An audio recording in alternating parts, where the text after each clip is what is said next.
ఆకాశ మార్గాన వెళ్తుండగా ఒక పేద రైతు పొలం దున్నుతూ కనిపించాడు. నేను ఈరోజు ఇక్కడ వర్షం కురవాలని చెప్పలేదే, మరి ఎందుకు ఈ రైతు దున్నుతున్నాడు అని సందేహం కలిగింది. వెంటనే మారువేషంలో రైతు దగ్గరికి వెళ్ళి అడిగాడు. నాకెందుకో ఇవాళ వర్షం కురుస్తుంది అనిపించింది, అందుకే దున్నుతున్నానన్నాడు రైతు.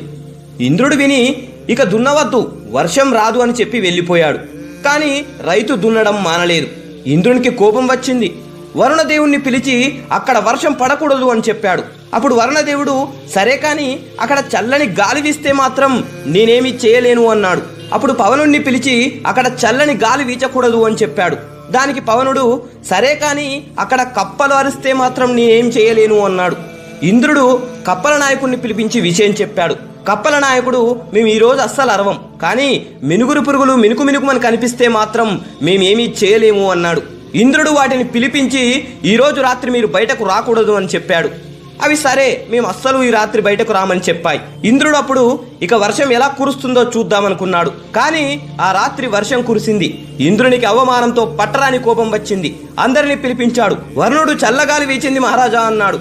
పవనుడు కప్పలు అరవడం వల్లే వీచానన్నాడు. కప్పలు మినుగురులు మినుక్కు మినుకుమని మెరవడం వల్లే అరిచాము అన్నవి. మినుగురు పురుగులు మాత్రం మేమస్సలు బయటకు రాలేదు అన్నవి. ఇంద్రునికి ఏం జరిగిందో పాలుపోలేదు. నారదునికి విన్నవించారు. నారదుడు రాత్రి జరిగింది చెప్పాడు. ఆ రైతు రాత్రి పొలంలో తన పని పూర్తి కాకపోతే తన భార్య పిల్లలతో కలిసి దీపాలు వెలిగించుకొని దున్నుతూ ఉన్నారు. ఆ దీపాల మినుకుమనే వెలుగు చూసి కప్పలు మినుగురు పురుగులనుకొని పొరపాటు పడ్డాయి. కప్పలు అరవడంతో చల్లటి గాలి వీచింది. దానితో వర్షం కురిసింది అని చెప్పాడు నారదుడు.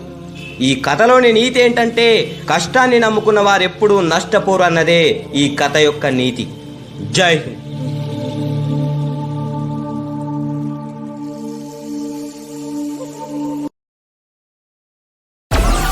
Download Moj.